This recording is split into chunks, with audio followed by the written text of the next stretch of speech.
acho que aí a gente acabou chegando num ponto-chave aí, né, dessa... Porque até a gente pode falar um pouco sobre isso que a gente ia discutir a princípio, né? Mas acho que isso acaba trazendo essa questão de como a gente enxergava o mundo, né? E como a gente enxerga agora, né? Eu acabei falando sobre isso quando eu falei da questão de como eu via o campo, né? Como eu via as cidades mais distantes dos centros, né? Das grandes metrópoles. E como eu vejo hoje em dia, né?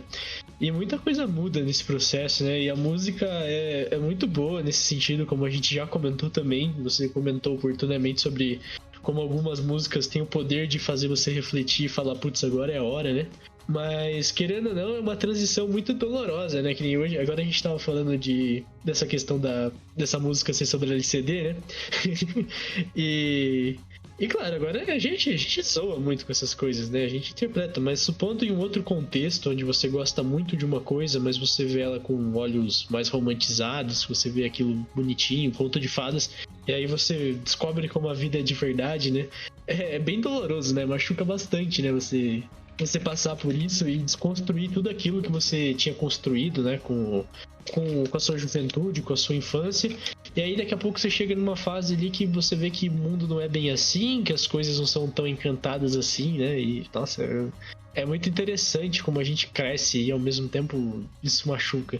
Sim, porque, cara, é muito da questão de como os nossos pais fazem a gente ver o mundo, entendeu? Uhum. Porque, por exemplo, quando você... Não tô falando... Veja bem, quando um pai, ele vai lá e te fala, putz, né, o mundo é lindo, sabe? O mundo é perfeito. Ele tenta te tirar sempre. Perceba bem, quando tem alguma situação negativa, né, vamos dizer assim, uma situação ruim, os pais, a primeira ação dos pais é sempre afastar o filho daquilo. Uhum. Tapar os olhos, né? Sim, sempre, ou tapa os olhos ou tapa os ouvidos. É sempre essa relação de proteção. Não que eu esteja julgando, sabe? É um instinto natural. Eu também sinto que quando eu for pai, eu vou fazer o mesmo. Uhum. Mas eu só tô tentando, né, trazer um pouquinho mais para trás pra gente ver de onde isso vem. E outra questão também é interessante, né, que assim, tem pais, né, não são todos, mas muitos pais prezam, assim, pelos filhos no sentido de nem sequer brigar na frente dos filhos, né? Sim, Porque relacionamentos não são perfeitos, né? Isso é grande realidade. As pessoas brigam, as pessoas... Salvo alguns raros casos que as pessoas são hiper mega compatíveis e felizes e perfeitas, sei lá, de alguma maneira, né? Se entendem muito bem. Relacionamentos têm brigas, têm discussões, têm desentendimentos, né? não existe. E querendo ou não, tem muitos pais que não brigam na frente dos filhos, né? Ao mesmo tempo que isso é moralmente correto, né? Se você for pensar, né? Que aquilo não tem nada a ver com seu filho, né? Aquilo é o casal, né? É um problema do casal. Mas ao mesmo tempo, se o filho só vê os pais em bons momentos, né? Juntos, dá a entender que o relacionamento é perfeito, né? Que os relacionamentos não têm dificuldades, né? Então, cuidar de um filho é uma tarefa muito difícil, né? Vamos ser claro aqui nesse primeiro ponto, né? Você conseguir criar uma criança perfeitamente é uma missão impossível, né? Por mais perfeito que você seja, por mais que você planeje, você vai falhar em alguma coisa, né? Tipo, e a grande questão é como a gente consegue equilibrar isso, né? Ainda mais em tempos como esses de hoje em dia, que a gente fala tanto dessa conexão, de muita informação, das crianças estarem todas interligadas e por mais que tenha muitas opções, todas escutam a mesma coisa, né? Vídeo fenômeno galinha pintadinha, por exemplo, né? Todas as crianças ali conhecem de alguma forma, todo mundo chega nisso, né? Sim. E também tem uma grande questão hoje em dia, né? Que a gente vê muitos pais, né? Que meio que terceirizam a criação do filho pra internet também. Cara, é muito complexo esse papo, né? Nossa, cara, você não tem noção do quanto eu odeio isso. Nossa, eu falo isso direto com a Laís, com a minha namorada, com a minha noiva, né? Vamos usar os termos corretos. Cara, eu falo muito disso, porque como eu odeio isso, cara. Como eu odeio essa terceirização da criação de uma criança. Tipo, voltando um pouquinho, né? Eu fiquei meio puto, mas voltando um pouquinho do que você tava falando, eu vejo cara, é uma questão de proteção? Talvez seja, realmente. Mas é o melhor pra criança? Olha, isso é muito discutível. Muito mesmo. Porque, na minha opinião, né? Pensando eu aqui argumentando, com certeza não é o melhor para criança, porque você tá fantasiando muito, sabe? Não quero dizer que você tem que chegar pros seus filhos e falar, cara, ó, contas para pagar, tenho que trabalhar, o trabalho às vezes não é suficiente para pagar as contas e existem diversas empecilhos na vida que vão te atrapalhar. Não quero que você chegue pro seu filho e deixe ele com depressão com 2 anos de idade, mas o que eu creio, o que eu vejo é que você tem que ser sincero. Sincero. Então, tipo assim, você não tá bem com a mãe da criança, vocês não estão se dando bem, ou vocês brigaram por um momento. Eu acho que é compreensível você chegar na criança e falar, eu e a mamãe, às vezes a gente não se dá bem assim como você não se dá bem com algum dos seus colegas de escola, ou com algumas outras pessoas, e tá tudo bem, sabe? Essa é a questão, sabe? É normalizar que às vezes as coisas não vão dar certo, é normalizar que às vezes as coisas não vão estar bem, e também está tudo bem não estar bem, né? As pessoas ficam com essa síndrome de querer resolver tudo, de querer estar bem o tempo inteiro, e não é bem assim. E, cara, eu fico pensando nisso, porque, tipo assim, eu não sei você, Victor, mas pra mim, assim, quando eu paro pra pensar sobre a criação de um filho, eu me vejo ali. Eu me vejo como eu quero fazer aquilo, como eu quero proceder diante de algumas situações. Às vezes eu fico me colocando em situações imaginárias pra ver como eu agiria. E, putz, cara, eu fico meio perplexo, sabe? De como as situações são muito mais complexas do que a gente pensa. Mas Totalmente. mas eu creio que, cara, eu acho que a sinceridade constrói uma criança mais madura, uma criança mais preparada para lidar com as coisas aí fora, entendeu? Porque, cara, eu conheço muita gente que não tá preparada nem pra sair na rua, sabe, sozinha. Eu concordo completamente contigo, cara. Eu não me imagino como pai ainda, pelo menos. Eu não sei se ainda não tá na hora de pensar nisso, ou se eu realmente não me vejo, porque eu tenho muito medo de fazer cagada, tá ligado? Eu tenho muito medo de colocar um indivíduo no planeta Terra e não ter o mínimo, sabe? E voltando ainda ao que você falou, né? Se você pensar numa condição assim, minimamente, materialmente falando, minimamente confortável, já é difícil, né? Você imaginar uma casa com um pai e uma mãe, ou sei lá, 2 pais, 2 mães, enfim, você tem uma estrutura forte familiar, uma estrutura econômica razoável, né? Ainda assim, é difícil você balancear. Por mais que você dê tudo pro seu filho em questões de necessário, ainda assim você incorre muito, muito no risco de causar uma dependência ou de causar um conforto demais, né? E a realidade brasileira é muito pelo contrário, né? A realidade brasileira às vezes é só um pai ou só uma mãe, a maioria das vezes só uma mãe, e Sim. uma estrutura familiar péssima, um ambiente não muito agradável, assim, de se conviver, e questões econômicas também não são as melhores. O nosso país já tem alguns anos e infelizmente tem piorado, né? E você vê que não é muito fácil, né? De forma alguma é fácil, mas nesse ponto eu concordo contigo completamente, que eu acho que a sinceridade é sempre o melhor caminho, né? Você tentar tratar o mundo realmente como ele é, claro que se adequando à idade, né? Você não pode ser realista para uma criança de 2 anos, por exemplo, porque não funciona, né?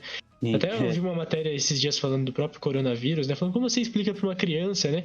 Não adianta chegar numa criança de 2 anos e explicar que existe um vírus chamado Covid-19 e que ele infecta as pessoas e ele se transmite aí pelo ar, né? Também. Pelo ar, nem sei se transmite pelo ar ou não, mas enfim. Enfim, não dá para você fazer isso com uma criança de 2 anos, né? Mas voltando ao assunto de fato, né? Voltando aqui ao que a gente estava falando, eu, por exemplo, né? O que eu ia usar usar eu mesmo de exemplo, né? Eu acredito que eu tive uma criação assim muito boa, né? Claro que eu acho que é meio difícil eu falar de mim mesmo, né? Mas enfim, eu acho que eu tive contato com o que precisava, que minha mãe mostrou muita coisa que eu precisava saber, meu pai também, mas ainda assim existe uma fase que você acaba se decepcionando com algumas coisas, com algum idealismo que você tinha, né? Com algumas ideias de, sei lá, seja ideia de justiça, ideia de perfeição contra o governo, contra a política, quanto à igualdade, quanto ao mundo em geral. E é claro que sempre nessa criação vai ter um ponto fraco, né? E eu acho que na minha é muito relacionado à questão psicológica, sabe? A saber lidar comigo mesmo, a conseguir me expressar a minha fraqueza, a saber que ninguém é perfeito e não querer competir ou me comparar. Eu nem sei se isso é uma questão de criação ou uma questão que eu posso dizer que é inata de mim mesmo, mas eu acho que eu fui muito deficiente, assim, nesse sentido de saber lidar comigo mesmo e não ter medo de me expor no sentido de pedir ajuda, sabe? Entendo. Cara, total. tipo, eu fui criado pela minha mãe, né? Mãe solteira. E foi difícil, porque a gente sabe que às vezes, né, minha mãe, enquanto provedora da minha casa, né? Até quando criança, sempre foi a provedora. E às vezes você sabe que, cara, vai faltar alguma coisa. Vai faltar ali um pingo, algum i, vai faltar ali um corte, algum t, sabe? Vai faltar. A gente vai ficar deficiente em algum momento, até porque, né, a gente não tem por exemplo, minha mãe não teve o luxo de poder me dar 100% da atenção enquanto mãe. E eu sinto também, cara, que eu tenho essa dificuldade, essa deficiência de poder me expor, né? De poder falar para as pessoas, tipo, cara, olha, eu não vou conseguir lidar com isso sozinho, ou eu não vou conseguir fazer isso sozinho da maneira que eu tô imaginando. Tanto que eu tenho um pouquinho de dificuldade de trabalhar em grupo, em equipe. Porque pra mim eu sinto que eu sempre vou estar sendo deficiente em algum ponto, sabe? E é complicado, mano, porque se a gente for parar pra pensar, essa geração de agora, né, a nossa geração,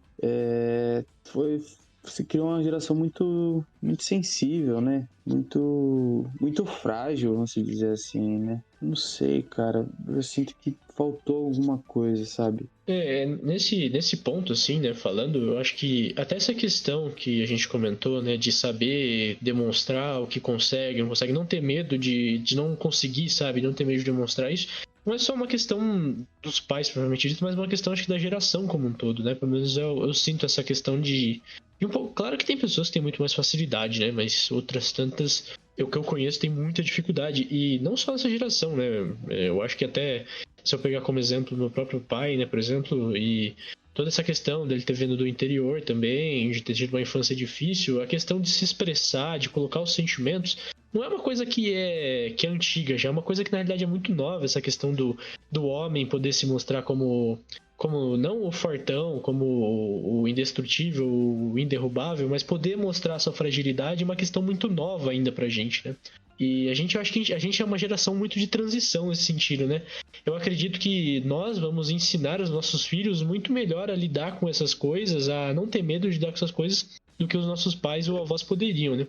E o outro ponto, né, que eu queria chegar falando disso, é a questão de a gente não pode também cair na idiotice. Na idiotice não, mas não cair também na questão de sempre responsabilizar os nossos pais por quem a gente é, né? Claro que a gente deve muito do que a gente é à nossa criação, mas a gente não pode viver uma vida carregando esse peso, culpando alguém por causa disso, né? É muito complicado. Claro que tem casos que são muito extremos, né? Mas eu não posso dizer que meus defeitos são só por causa disso, né? Também tem toda a minha participação nisso e como eu quero superar isso ou não quero, né? Sim, claro. Até porque, né, não se constrói uma personalidade sozinho e aí, querendo ou não, mesmo se esforçando muito, ninguém pode me induzir a ter uma personalidade específica. Mas eu creio que, às vezes, sabe, se você for analisar, cara, é foda, porque, tipo assim, qualquer coisa que você disser pro seu filho, tipo, já jogou Life is Strange? Joguei sim. Então, cara, tipo aquela borboletinha o tempo inteiro, sabe? No canto da tela. Sim. E dá aquele frio na barriga, mano, porque você não sabe o que vai acontecer. Você não sabe, você de fato não sabe como aquela sua ação vai afetar o futuro. E a criação de filho é isso, cara. Putz, é totalmente bizarro, sabe? É tipo o filme lá conversando sobre o Kevin. Você assistiu? Já também. Nossa, esse filme é tenso, hein? Esse filme É tenso demais, cara. E você fica pensando, você vê no final que tipo ela fica se culpando muito, né? E você fica, eu não vou dar spoiler, tá? Desculpa, rapaziada, não vou dar spoiler sobre isso. É um filme antigo, vocês têm que assistir, se não me engano tem na Amazon Prime. Assistam, é um filme muito bom. Mas, tipo assim, você fica se perguntando, cara, onde ela errou? Se é que ela errou, onde ela errou? Uhum. Entendeu? Essa questão é muito complicada, né? Porque isso até é um debate antigo já, né? Muito antigo, aliás, né? Que a gente fala daquela questão do empirismo, ou então da pessoa já nascer com uma essência, ou se ela é uma tábula rasa, né? Essa discussão sempre dá muita margem, né? Dá muita coisa. E é muito difícil, porque parece que o ser humano nasce com uma índole, mas ao mesmo tempo parece que essa índole é mutável. Nem todo mundo que é criado do mesmo jeito. Se você pegar irmãos gêmeos, por exemplo, e criar eles no mesmo teto, do mesmo jeito, nem sempre vai ser a mesma coisa, eles não vão ter a mesma índole, né? A mesma moral. Sim. E ao mesmo tempo, sei lá, cara, é muito difícil você conseguir separar até que ponto é. Eu não sei se pode se dizer que a gente tem alguma coisa inata, né? Não tem nada que comprove isso. Porque é muito complicado. Porque se você afirma que é mutável, você tem que entender os motivos que causam essas mutações, né, na índole. Se você diz que é imutável, cara, se aquilo é inato da pessoa, você se pergunta, então por que existe a prisão? Por que você vai criando uma ressocialização se, na verdade, aquilo nunca vai mudar, entendeu? Sim, Não é, cara? Tipo, é um debate muito, muito complicado, porque a gente tá falando de pessoas, né? E como eu disse, né, no começo desse programa,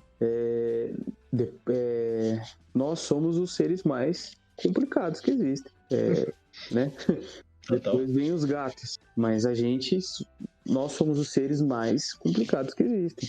É muito difícil, entendeu? Se nem Freud conseguiu, né, em toda a sua genialidade, conseguiu decifrar os maiores segredos da psique humana, entendeu? Quem hoje conseguiria, né? A gente tenta falar sobre isso, mas existem muitos poréns, muitos entretantos, até muitos porquês, né? A gente, cara, um debate que tem sido tá muito em alta, né, no momento, né, na internet, é sobre pedofilia. Muito direto esse assunto. Sim, cara, mas é porque é muito complicado, entendeu? Porque é o que a gente tava falando sobre índole, mas é porque também eu acredito, sério, de verdade, eu não espero não ser apedrejado, mas o que eu acredito é que é uma doença. Uhum. Porque, mas não que se justifique, né? Claro, com certeza. Não tô dizendo que se justifica, pelo amor de Deus.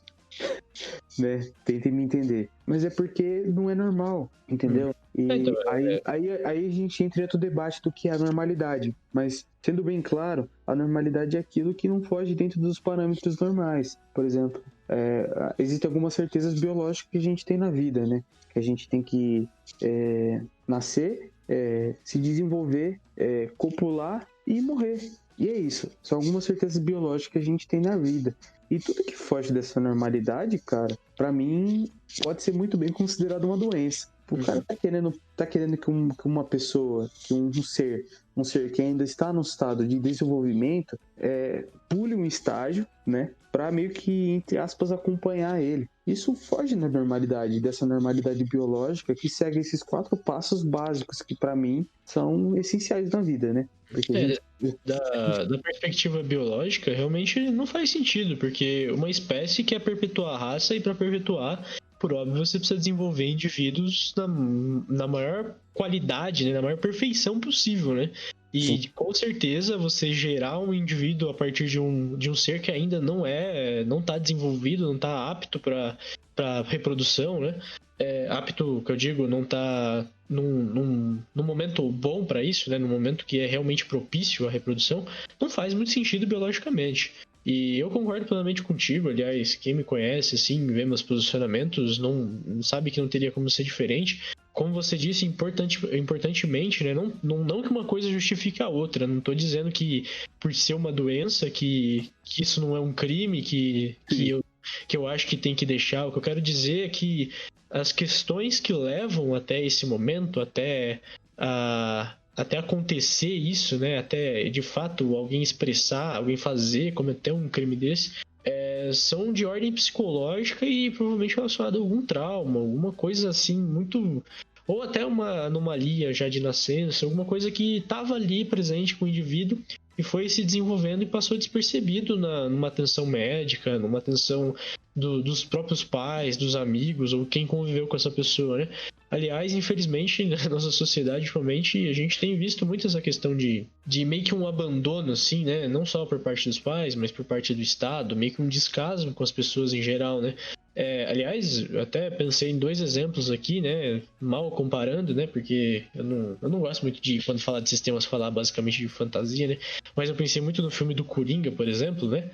Que fez um grande sucesso aí e acaba abordando essa questão de uma maneira um pouco diferente. Há controvérsias também sobre se o filme é bom ou não, mas de certa forma ali tem uma questão patogênica ali no indivíduo já, que daqui a pouco não tem mais tratamento, não tem mais condição de ter um remédio e não tem observância, e isso acaba levando a um efeito muito maior, né? E muitos indivíduos, infelizmente, na sociedade são assim, né?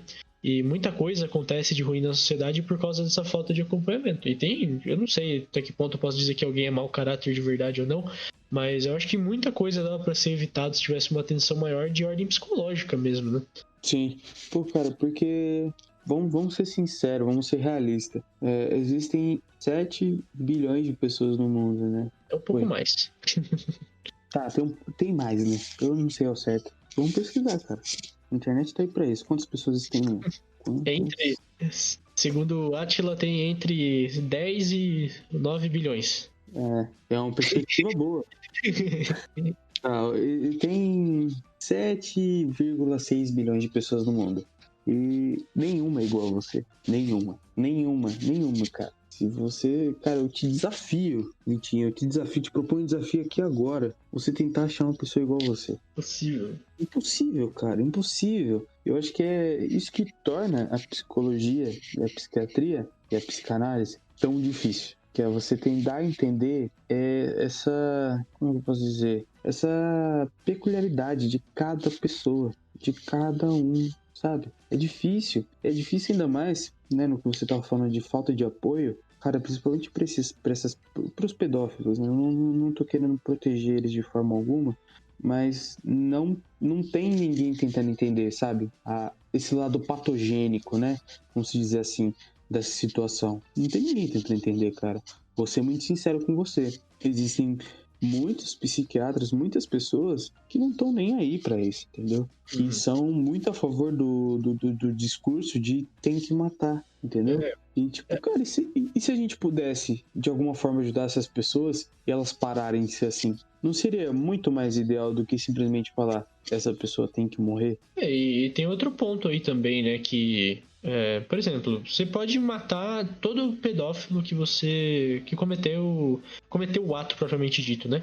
Mas se você não encontrar a causa de terem pessoas que são assim, se você não procurar entender o que leva um indivíduo a chegar a esse ponto, vai continuar existindo. Não é porque a pena para isso é morte ou porque tem castração química que o cara vai deixar. Ninguém deixa de roubar alguma coisa pensando na pena. Ninguém deixa de matar pensando que vai pegar cadeia. Tipo, não existe isso, sabe? Não tem lugar nenhum isso e nunca vai ser assim. Ninguém deixa de fazer uma coisa temendo a pena da lei. É via de trânsito, tá ligado? Você não vai... Quantas infrações de trânsito, quantos acidentes acontecem? Ninguém fala assim, não vou beber pra dirigir porque eu posso tomar multa, posso perder minha carta. Ninguém pensa assim. E pra pedofilia é diferente, mano. Não, eu tô falando de pessoas que bebem e dirigem sem... Eu cago pra isso. Eu cago muito. Nossa, eu cago muito, amigo. Eu não consigo. Eu tenho medo. Eu tenho medo de furar a lei, sério. As pessoas falam que eu sou muito cagão, mas, tipo, cara, qualquer coisa relacionada à lei, irmão, não faz nada de perto de mim. Assim, principalmente depois que eu virei maior de idade, eu fiquei muito mais cagado porque eu percebi que muitas pessoas à minha volta eram menores de idade. Então, qualquer cagada que acontecesse ali, amigo, a resposta era minha. Sei bem como é, mano. Não, então, mas o que eu quero dizer, assim, eu sou um cara que respeita muito, assim, a lei. Apesar dos meus posicionamentos em muita coisa, eu respeito. Não quero me envolver em problema de jeito algum. Mas o que eu me refiro é aquele cara que ele quer ver o circo pegar fogo, né? Aquele cara caótico, aquele cara que quer fazer o caramba 4. Ele não vai deixar de fazer alguma coisa temendo a lei, entendeu? Ele sabe que tem o risco ali alto dele se lascar, mas a lei nunca vai ser um impeditivo definitivo pra ele fazer alguma coisa, né? E esse é o ponto que eu quero chegar. O cara não vai deixar de ser pedófilo porque a pena é pena de morte. E não vai deixar de existir pedófilo porque a pena é de morte pra pedófilo, né? Então, é tipo uma questão de tentar entender essas mentes, sabe? É tipo... Já ouviu falar da série Mind Hunters? Já ouvi falar assim. Então, é tipo mais ou menos aquilo, entendeu? Eles não estão ali pra julgar aqueles psicopatas, aquelas pessoas que fizeram atrocidades totalmente indizíveis e totalmente imperdoáveis. Eles estão ali para entender, entendeu? Existe um fascínio pelo conhecimento ali, e unicamente por ele, entendeu? Não existe uma questão de querer perdoar, de querer justificar. Não existe. Existe a vontade de aprender e de entender o que acontece e de tentar evitar que isso aconteça outras vezes. Entendeu? E, cara, as pessoas precisam ter essa noção, porque às vezes é muito fácil você falar que você quer a morte de alguém, mas tentar fazer com que aquela pessoa melhore, tentar fazer com que aquela pessoa evolua, seja uma pessoa diferente, né? Até porque naquela discussão que a gente estava tendo sobre a índole ser mutável ou não, eu acredito que ela é mutável.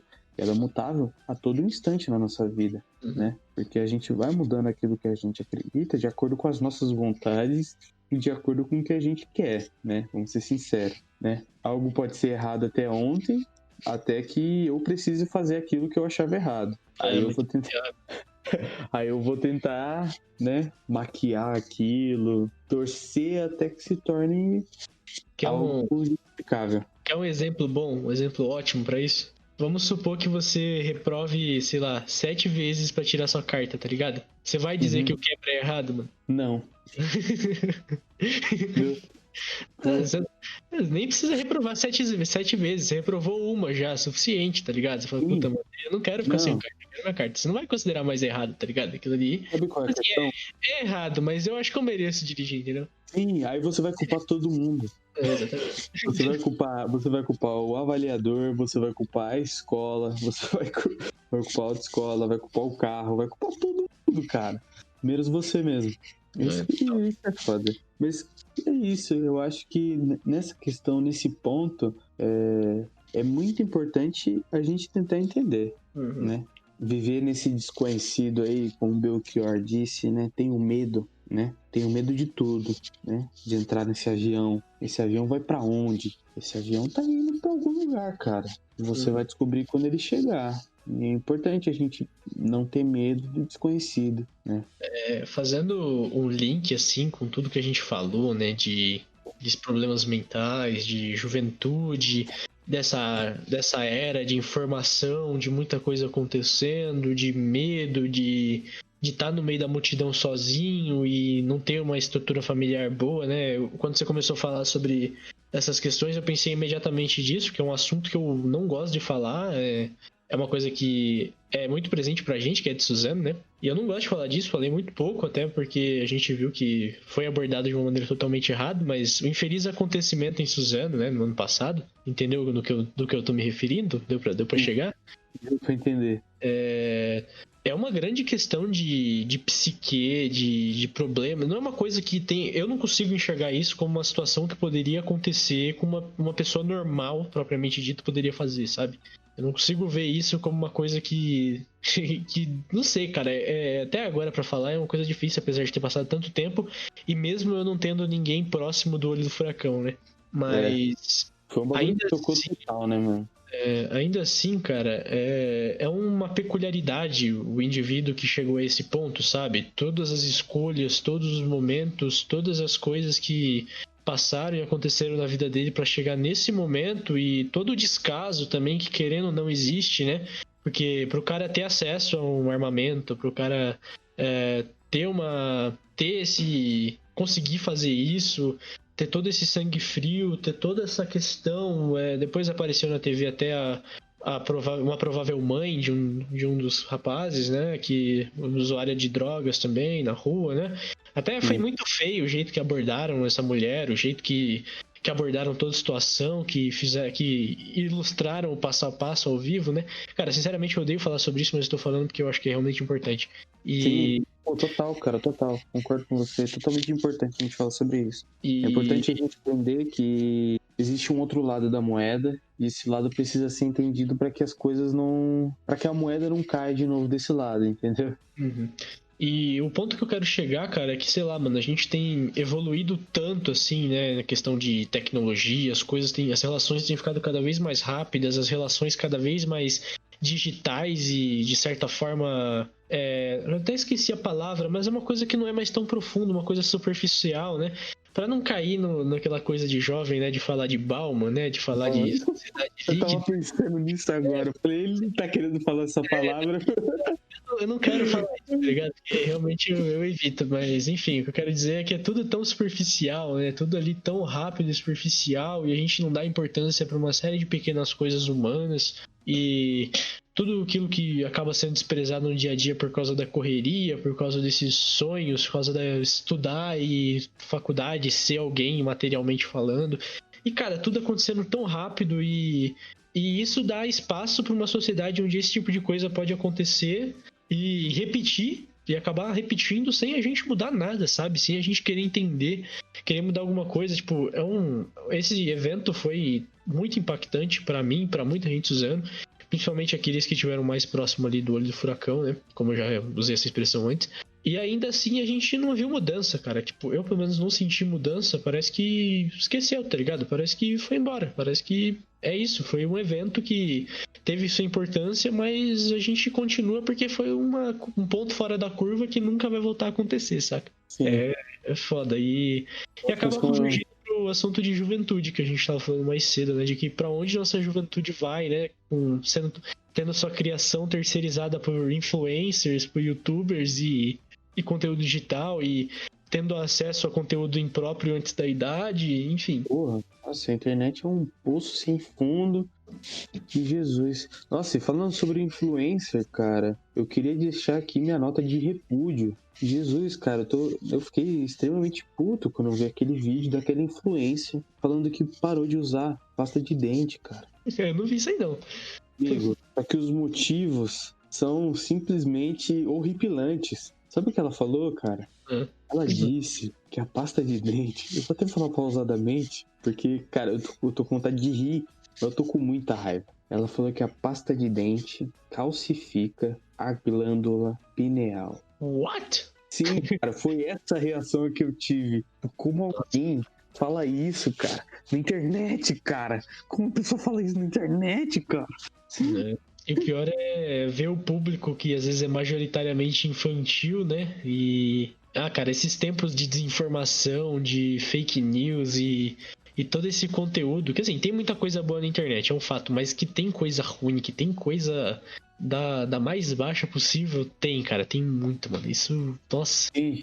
Com muito medo do futuro, cara. Muito medo do futuro por causa disso. Sabe qual é o problema, cara? Vou ser sincero com você. Me desculpa aí quem acredita em homeopatia, mas, cara, pra mim o grande mal da internet é a homeopatia.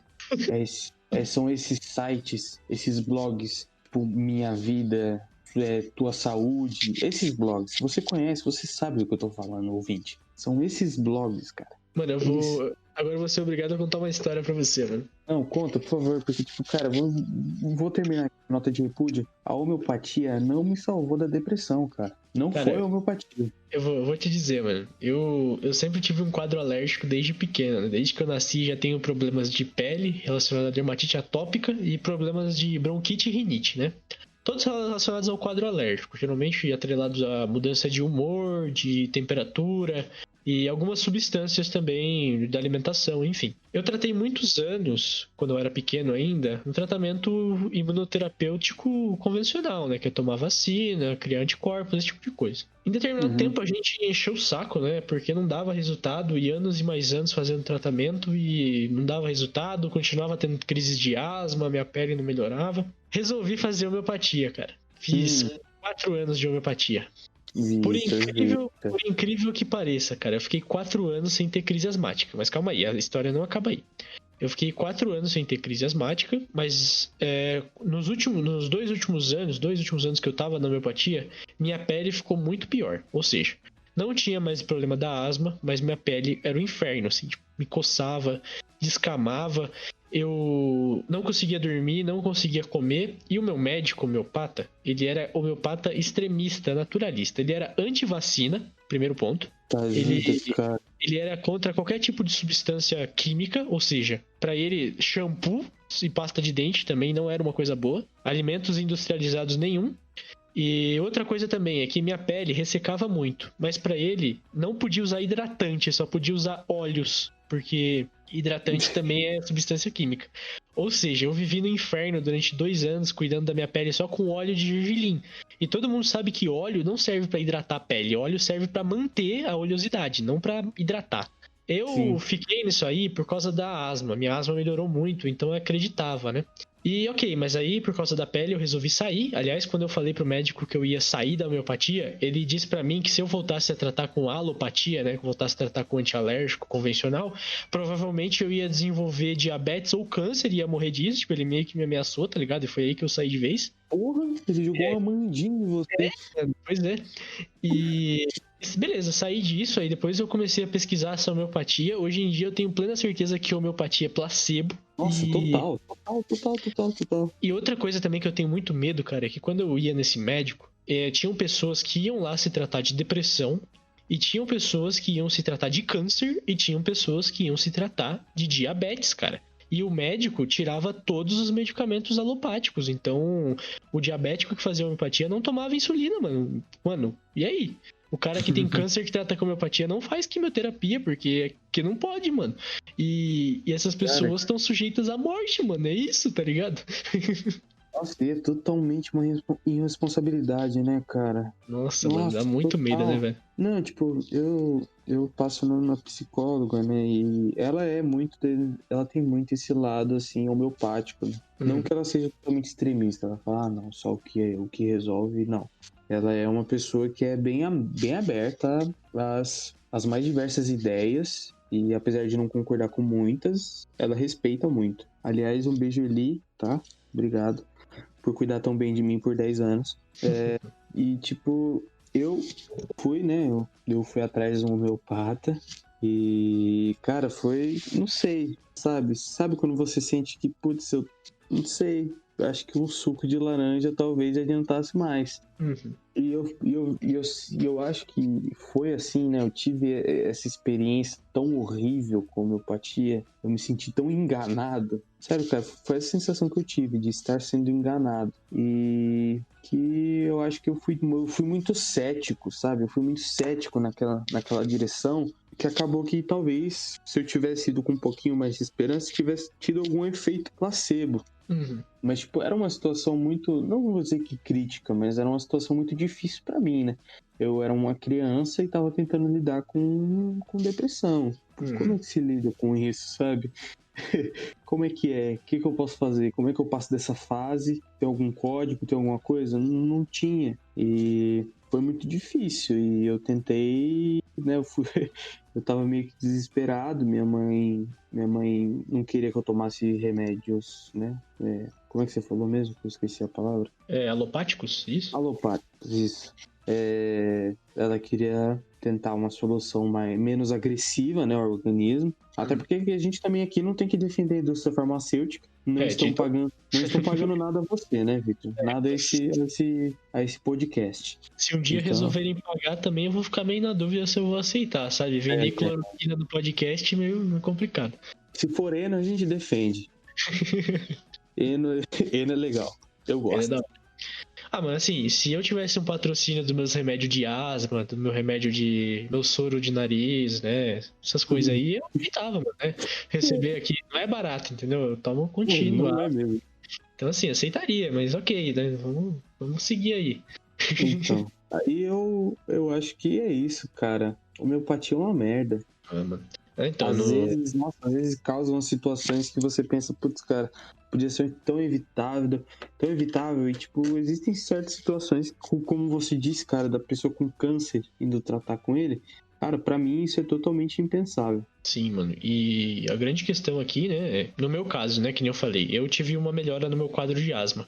Mas tem 2 fatores. O primeiro é que quando eu fui, eu não tinha nem noção do que era homeopatia, então eu acreditava fielmente no que foi dito lá, né? Então tem a questão do efeito placebo. Mas a outra coisa também é que meu organismo, no sentido da alergia, da asma, da dermatite, ele funciona em ciclos. Então vão ter anos que eu vou estar muito bem e vão ter anos que eu vou estar muito mal. Coincidentemente, acredito eu, esses anos que eu fui pra homeopatia foi os anos que foram bons, entendeu? Foi os anos que eu estava estável psicologicamente e também na questão da própria alergia, né? Do sistema imunológico. Então coincidiu uma coisa com a outra e eu acabei relacionando uma coisa com a outra. Mas eu via muito claramente pessoas idosas se tratando lá e eu vejo pela minha avó, por exemplo. A minha avó é diabética, ela toma 8 remédios mais ou menos, né, por dia. Por dia não, eu acredito que são 5 diários e na semana o total são 8, né?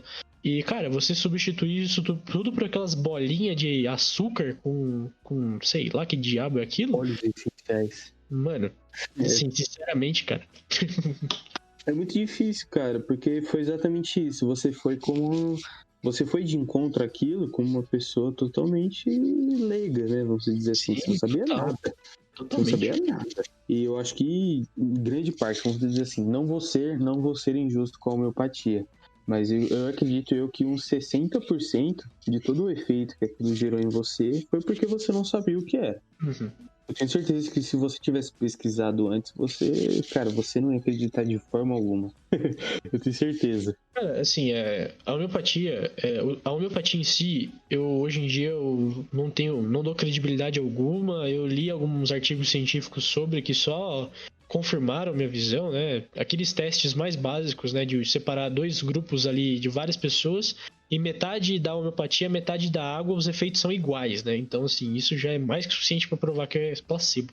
Mas o que eu acho muito legal na homeopatia, assim, pelo menos a homeopatia me doutrinou no sentido de evitar consumir remédios alopáticos, né? Pra dor de cabeça, remédio pra qualquer coisinha, sabe? Você sentiu uma dorzinha, vou tomar um remédio. A homeopatia foi muito legal no sentido porque ela me ensinou a ser mais naturalista. Não tô dizendo que a homeopatia é boa, tô dizendo que essa visão desse meu médico em específico, não sei se todo homeopata é assim, ela me ajudou bastante porque ela me fez pensar melhor no que eu consumo, sabe? Porque, querendo ou não, você tomar muito remédio pra dor de cabeça, muito remédio pra dor no muscular, às vezes acaba te viciando, muitas vezes depois de algum tempo o remédio para de fazer efeito. Isso pode trazer consequências pro seu rim, pro seu organismo que você nem sabe. Então é bom você tentar ter alguns tratamentos alternativos para isso, sabe? Não ir direto no remédio sempre, porque isso pode acabar danificando o teu corpo. E ainda tem a questão como a gente já falou, de indústria farmacêutica,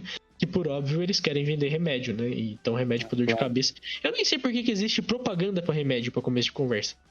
Que existem muitas opções, né, no mercado. Eu acho que é mais pra induzir a pessoa, tipo, putz, eu tô com dor de cabeça, mas eu não sei que remédio tomar. Aí ela lembra do remédio que ela viu na TV. Mas a questão que eu quero dizer é que, assim, quando você tá com uma dor de cabeça e você toma um remédio pra dor de cabeça, você tá tomando um remédio pra você não sentir a dor, mas você não tá tratando o seu problema. Se você tem dor de cabeça direta e você sempre toma um remédio pra dor de cabeça, você tem que entender o que tá causando a tua dor de cabeça, né? E você não pode simplesmente ficar parando a dor, né? Sim, então, por exemplo, tipo, eu tenho sinusite e tal, rinite, às vezes ataque e tal, é bem raro. Não é sempre, mas quando ataque nossa, dói pra caraca. Tô ligado como é. Assim, sinusite geralmente dá uma dor aqui, assim, em volta do olho, né? E na testa. Dá bastante. Nossa, fica bastante dolorido. E fica parecendo mesmo que é uma dor de cabeça, né? Uhum. Se você, tipo assim, quando você tem o primeiro contato assim, com a sinusite, se você não sabe o que é, você vai sentir muita dor de cabeça. E você vai achar que é uma dor de cabeça. Uhum. Então, tipo assim, quando eu sentia essas dores, eu tomava muito remédio para dor de cabeça. E nunca resolvia.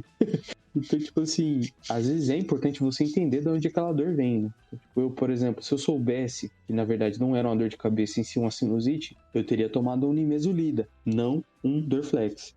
Eu tenho 2 histórias interessantes com dor de cabeça, né? A gente até entrando num quadro meio médico aqui, mas acho que é até legal esse assunto.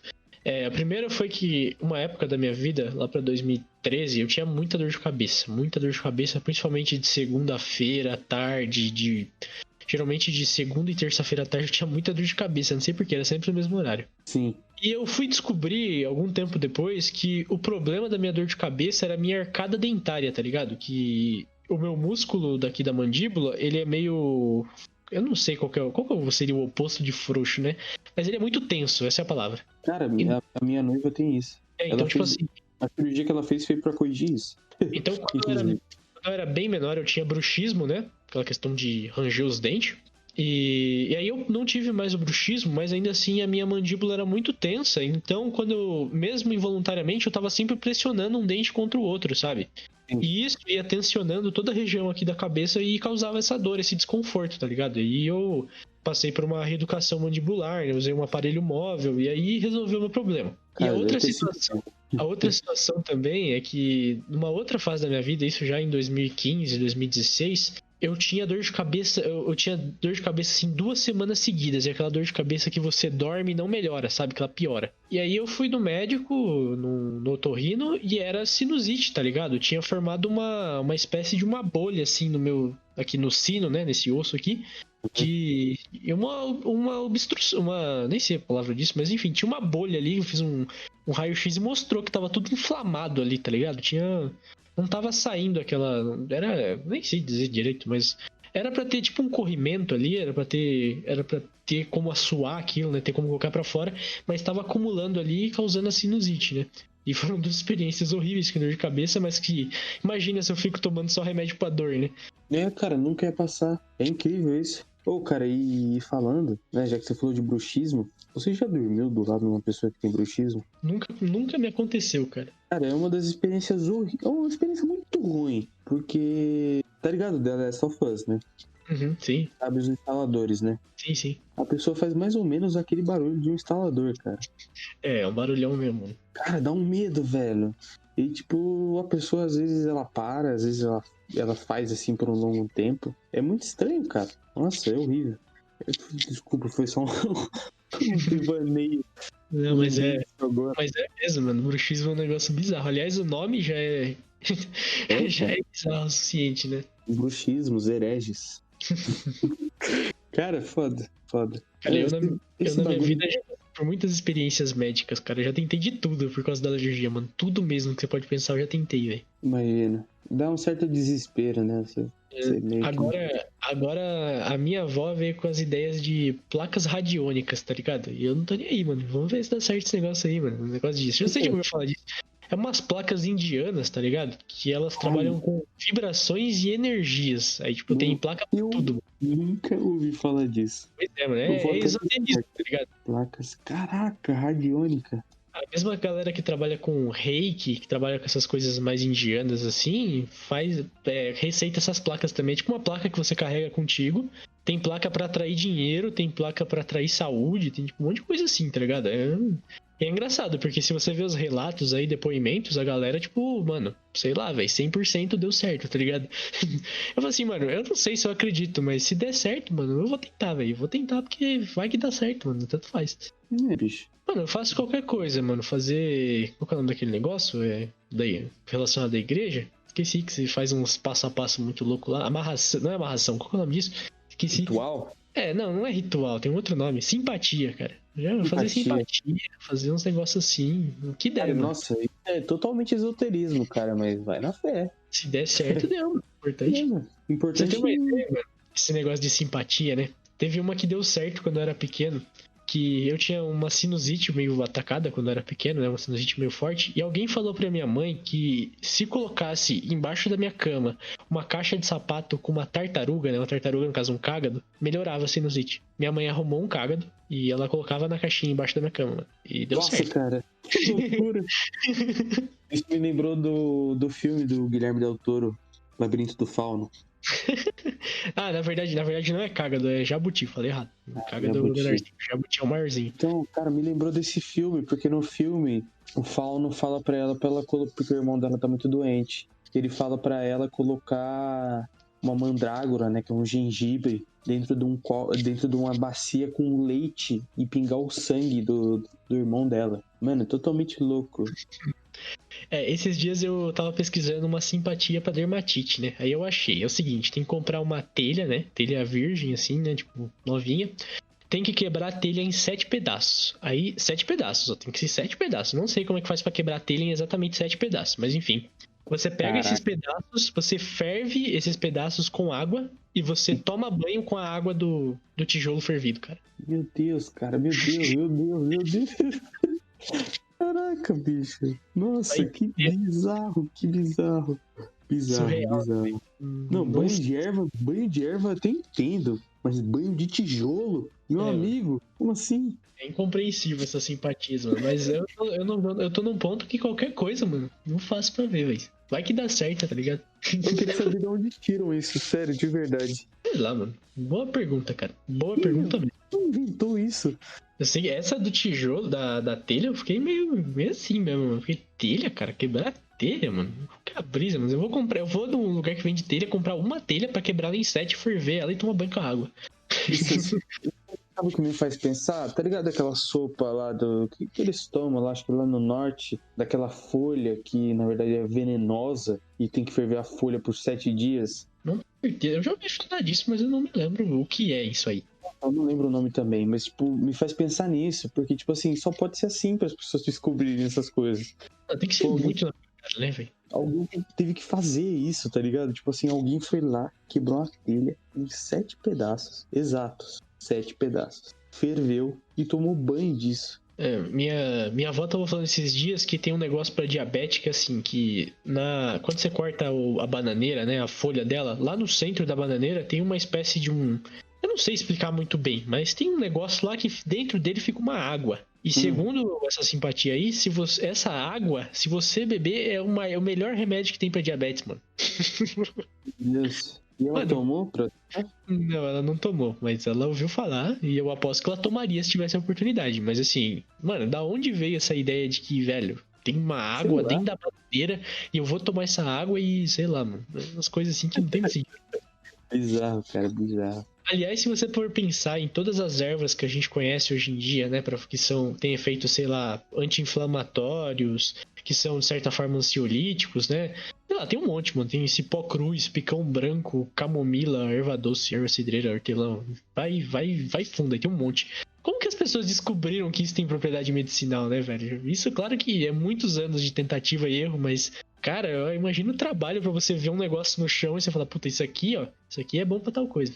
Não, cara, tipo, bicho, é totalmente, sei lá, totalmente bizarro pensar nisso, porque eu só fico pensando assim, como as pessoas conseguiram, como elas perceberam, sabe, como não foi só um efeito natural do corpo, e elas associaram a alguma ação da planta, e na verdade a planta não tem nada a ver com aquilo, e na verdade foi uma reação natural do corpo dela, tá ligado? Eu fico pensando nisso, eu falo, putz, cara, às vezes, na verdade nada dá certo, sabe?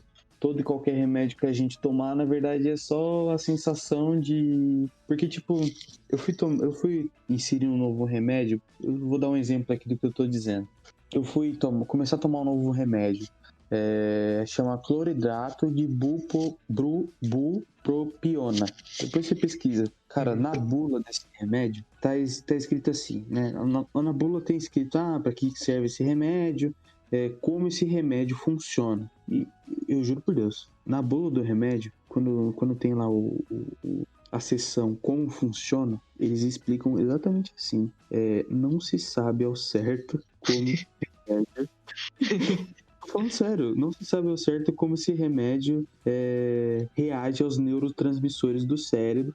E, tipo, cara, é exatamente isso que eu tô te falando agora. As pessoas não sabem como faz, como aquele remédio reage ao corpo. Elas só têm a ligeira sensação de que aquilo resolve. E, putz, cara, isso dá uma tristeza, porque você pensa, esses caras estão lucrando pra caramba com esses remédios e eles nem sabem se funciona mesmo. E cada indivíduo tem sua peculiaridade ao reagir com substâncias, né? Tipo, por mais que um remédio seja feito pra dor de cabeça mesmo, né? Vai ter indivíduo que vai reagir de alguma forma diferente, tá ligado? Vai ter indivíduo que vai ou ter alergia a alguma substância, ou ter uma tendência a desenvolver uma outra coisa, né? Até tem uma questão do... Até tava vendo esses dias falando daquele projeto Genera, né? Que faz toda a análise lá dos seus genes, né? E mostra, por exemplo, e nessa análise ele mostra também alguns tipos de remédio que você deve evitar, porque ajuda na sua propensão a desenvolver alguma coisa, como é o caso do Alzheimer, o caso do câncer. Para as mulheres tem um outro agravante lá que eu me lembro qual que é, mas enfim...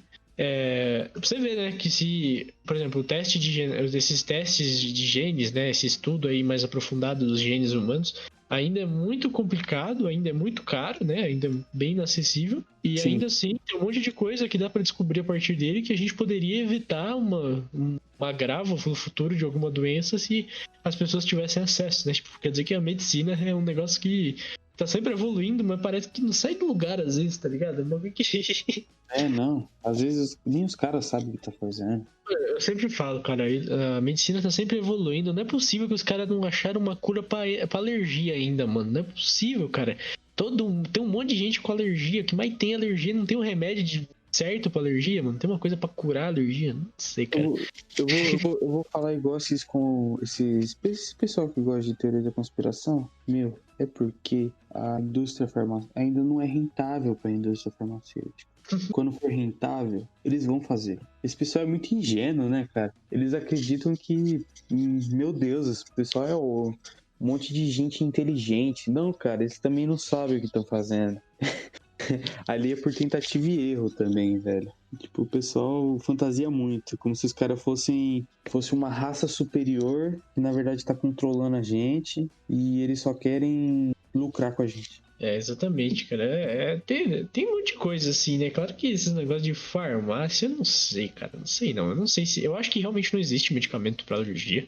Mas eu acho que tem alguns medicamentos aí que seriam mais efetivos, mas que eles acabam jogando embaixo do pano. Eu acredito em umas coisas assim. Não tenho provas, não tenho como dizer, não fico postando isso na internet, não fico criando mega teoria. Mas Claro, sei lá, não dá. eu acho que acontece umas podridão assim, sabe? Acontece uns bagulho meio. Pô, claro, velho, claro. Porque, tipo assim, se você usar um remédio que resolve seu problema de vez, tomando uma única vez, você nunca mais vai comprar o remédio. Uhum. Aí, ou a indústria teria que fazer o remédio custar absurdamente caro, ou eles criam uma maneira do remédio reagir, mas de alguma maneira meio que deixar um gatilho ali, escondido no seu organismo, para que quando aquilo for necessário, quando for, né, um período de tempo, aquele gatilho se aciona e você começa a sentir os sintomas de novo. Sabe o que eu sinto com isso? Com shampoo, cara. Tipo, às vezes eu sinto que se eu paro de usar um shampoo, meu cabelo fica ruim. Se eu tentar começar a usar outro, sabe, os dois não se conversam, aí meu cabelo ficou uma merda. É tipo, eu sinto isso, cara, eu sinto isso. Eu não sei porque eu pensei em duas coisas aqui. A primeira é a velha hipótese de você levar o carro no mecânico pra arrumar com uma coisa e voltar com outro problema. E essa mesma situação quando você leva o computador na assistência técnica. Nossa, sim, velho, parece que o computador volta uma merda. Nossa, toda vez, mano. Tem uma, cara. Nunca mais levo também, velho. Ah, cara, acontece. Nada é perfeito nessa vida, Vitor. É dinheiro, né, mano? Tem que ganhar uma grana, Tudo mano. dinheiro. Eu sou o tipo de cara que eu tento fazer tudo sozinho, sabe? Pra não. Até porque eu não consigo confiar em ninguém e porque eu acho, sei lá, desnecessário algumas ações, sabe? Tipo, existem certas coisas que a gente consegue fazer sozinho, pô. Não A gente tem que se precisa. desafiar também nesse sentido, né? Tem que. Tem que. Pô, É. e eu gosto, hein, de me desafiar, sei lá, eu gosto de sempre tentar coisas novas, fazer coisas diferentes. Às vezes, cara, tipo, vou te contar uma história. Eu sempre mudei muito de casa, né? Tipo, e eu nunca tive móveis fixos. Ou seja, cara, eu nunca tive um armário. Minhas roupas ficam todas guardadas dentro de uma mala. Eu já tive uma mesa, mas também por causa dessa troca constante de casa, eu acabei perdendo essa mesa e nunca mais tive uma. E a única coisa que eu guardei foi uma cadeira. Então, tipo assim, eu comprei uma mesa, né? Essa mesa demorou muito. Na verdade, eu tentei comprar uma vez, só que a empresa me enrolou pra caramba, não entregou e estornaram o valor, cancelaram o pedido e tal. Inclusive, Mobile, vai tomar no seu cu, ok? Vocês são as piores empresas, a pior empresa de imóveis que eu já vi na minha vida. Eles demoraram 3 meses pra me dar uma resposta pra falar que não ia entregar a porra dos móveis. Bom demais, mano. Tá, agora voltando ao assunto, eu comprei uma mesa e eu fiquei tão animado com a mesa, cara, que eu me propus um desafio. Tipo assim, a mesa ela tem um tampo de madeira e uma prateleira do lado com outros tampinhos de madeira, né, que constituem a prateleira. E, como você sabe, todo móvel que vem desmontado, ele não tem furo, né? Você faz um furo com uma parafusadeira, com uma furadeira com uma broca pequena. Eu não tinha nada disso aqui. Tudo que eu tinha era uma chave Phillips. E eu me propus o desafio. Eu vou fazer os buracos à mão, como um bom e velho carpinteiro. Amigo, foi a pior decisão que eu tomei na minha vida. A pior. Total. Porque pensa o quanto é difícil você atravessar uma chapa de MDF de mais ou menos 5 milímetros. É difícil pra caramba mesmo. Apenas com a força do braço. Pensa na dificuldade que foi, velho. Mano, foi, tipo, com certeza uma das piores decisões da minha vida. Mas eu tenho certeza que se eu fosse pagar, eu ficaria muito triste também. Pelo menos rendeu experiência e conhecimento pra você, ó. Já é alguma coisa. Eu nunca mais vou fazer isso, com toda certeza. Não, mas tem coisa que é só na experiência mesmo, pra você aprender que não dá certo, tá ligado? Eu gosto de fazer as coisas, sempre que eu posso fazer por mim mesmo eu faço. Móveis mesmo, quando vem assim desmontado, eu gosto de tentar montar, mas eu também não esquento mais minha cabeça muito assim, tá ligado? Se eu começo a fazer e começo a ver que não tá ficando do jeito que eu quero, eu terceirizo o serviço porque eu sei que vai me causar duas infelicidades. A primeira é que eu vou me sentir incompetente, e a segunda é que quando o móvel estiver pronto, mas todo torto, eu vou olhar pra aquilo e falar, caralho, mano, podia ter feito o negócio direito, né? Então eu já terceirizo o serviço se eu vejo que não vai dar muito certo. Mas é toda experiência, cara. A gente tive que quebrar muita cara, fazer muita cagadinha. Isso pra tudo. Computador, eletrodoméstico, móvel. Pra ver que às vezes não adianta, cara. Às vezes o melhor a se fazer é entregar na mão de alguém que sabe mais ou menos o que tá fazendo, né? Porque a verdade é que ninguém sabe o que tá fazendo aqui nessa terra. Claro que não, velho. Claro que não. É tudo tentativa. Acho que a primeira pessoa que desbloqueou um PS2 sabia o que tava fazendo? Definitivamente não, mano. Não, velho. Eu não sabia o que ela tava fazendo, ela só fez. E tudo bem. Eu queria muito entender como você trouxe esse exemplo de desbloquear um Play 2, mas, mano, foi muito bom, de verdade, mano.